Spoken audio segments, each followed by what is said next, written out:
आणि आता बातमी छत्रपती संभाजीनगरमधून। हॉटेल वीट्स आणि मोकळ्या जागेचा वादग्रस्त लिलाव प्रक्रिया प्रकरणी एक महत्त्वाची अपडेट समोर येते। राज्य सरकारकडून चौकशी समितीमध्ये आता बदल करण्यात आले। विभागीय आयुक्त जितेंद्र पापळकरांमार्फत आता उच्चस्तरीय चौकशी होणार आहे। या लिलावात मोठ्या प्रमाणात अनियमितता झाल्याचा विरोधकांचा आरोप आहे। विभागीय आयुक्तांच्या अध्यक्षतेखाली 8 सदस्यांची ही समिती या प्रकरणाचा आता छडा लावणार आहे। त्यामुळे 3 महिन्यांपूर्वी या प्रकरणाची चौकशी जिल्हाधिकारी दिलीप स्वामी यांच्या अध्यक्षतेखालील समितीकडे सोपवण्यात आली होती। मात्र मे 2025 मध्ये लिलाव प्रक्रियेत संजय शिरसाटांचे पुत्र सिद्धांत शिरसाटांनी 64 कोटी 83 लाखांची बोली लावून लिलाव जिंकला होता। याच प्रकरणात आता ही चौकशी होणार आहे।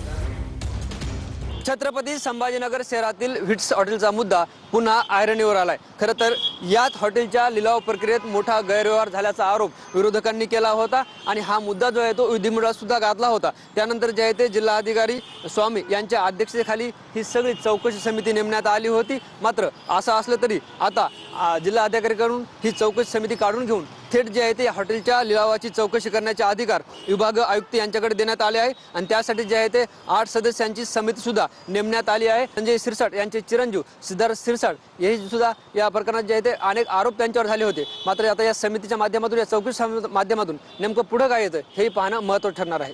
कॅमेरा पर्सन हर्षल निकमसह ज्ञानेश्वर लोंढे, TV9 मराठी, छत्रपती।